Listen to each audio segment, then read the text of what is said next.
કુતિયાણાના ચોટા ગામે પેશકદમીમાં રહેલી ઝૂંપડપટ્ટી હટાવવાની કામગીરી કરવામાં આવી હતી ત્યારે એક મહિલાને અચાનક જ ચક્કર આવી જતા તાત્કાલિક તેમને સારવાર માટે હોસ્પિટલે ખસેડવી પડી હતી। ચોટા ગામે સરકારી પડતર જમીન પર કેટલાક શખ્સો ઝૂંપડું બાંધી અને રહેતા હતા। આ લોકો અહીં લગભગ 4 દાયકા એટલે કે 40 વર્ષથી રહેતા હતા। આ જમીન ગામતળમાં આવતી હોવાથી આ લોકોને અગાઉ જમીન ખાલી કરી દેવા નોટિસ અપાઈ હતી। તેમ છતાં સ્વચ્છાએ આ જમીન ખાલી ન કરતા આજે તંત્ર દ્વારા અહીં ડિમોલિશન હાથ ધરવામાં આવ્યું હતું। ત્યારે અહીં રહેતી એક વૃદ્ધ મહિલા સહિતનાઓ કરગરી રહ્યા હતા અને પોતે નિરાધાર થઈ જવા અંગે આજીજી કરી હતી અને એક વિકલાંગ રહેવાસીએ સરકાર પાસે 100 વારની જમીનની માંગ કરી હતી। મારું નામ છે ડાંગર નારણ પરબત। હું આ ચોટા ગામનો છું, નાગરિક છું અને વિકલાંગ છું। મારી આ જમીન ઉપરની માંગણી છે 23 વર્ષ થયા, તો ના મંજૂર કરી દે। પંચાયત, મંત્રી, ટીડીઓ સાહેબ, મામલતદાર, કલેક્ટર, મુખ્યમંત્રી સુધી હું આ ફાઇલ લઈને ફરી આવ્યો, હજી મારો કોઈ જવાબ જ નથી આવતો। 23 વર્ષથી હું આ લઈને ફરું અને આજે આ મારું ઝૂંપડું પાડી નાખ્યું। આ જોઈ લ્યો તમે ફાઇલ।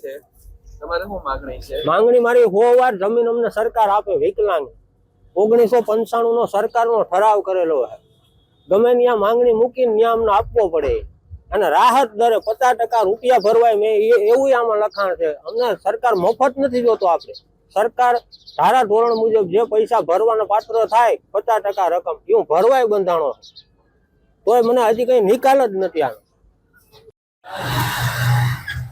કુતિયાણા તાલુકાનું ચોટા ગામ ના સરપંચ મંજુબેન દેવતભાઈ નંદાણીયા, હું એમનો પતિ છું। 2007માં જ્યારે સરપંચ હતા ત્યારે અહીંયા ગામતળ મંજૂર કરાવેલું હતું। એ પછી 22 ઈસમોએ પેશકદમી કરેલી હતી। આ 4 મહિના થયા, કોર્ટનો હુકમ હોવા છતાં કોઈ દિવસ 6 નોટિસો મારવા છતાં એ લોકોએ ત્યાંથી ખસેડેલ નથી માલ, એનો માલ સામાન।